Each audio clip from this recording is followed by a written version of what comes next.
جانوروں کو بھی یہ معلوم ہوتا تھا کہ یہ ہمارے نبی ہے۔ کیسے معلوم ہوتا تھا؟ ایک دفعہ نبی کریم صلی اللہ علیہ وسلم ایک باغ میں تشریف لے گئے۔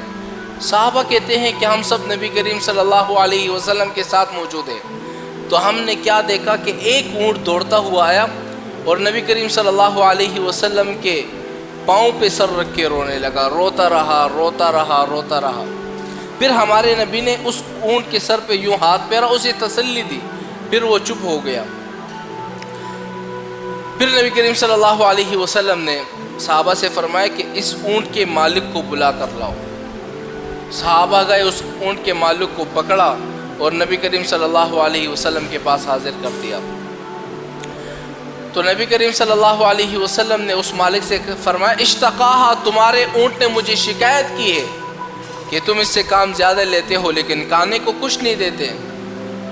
پھر اس مالک نے کہا کہ یا رسول اللہ، آج کے بعد میں اس کے ساتھ زیادتی نہیں کروں گا۔ آپ اندازہ لگائے، اونٹ کو بھی یہ پتہ ہے کہ یہ ہمارے نبی ہے۔ انسانوں کی بات تو چھوڑ دو، جانوروں کو بھی یہ معلوم ہوتا تھا کہ یہ نبی کریم صلی اللہ علیہ وسلم ہے۔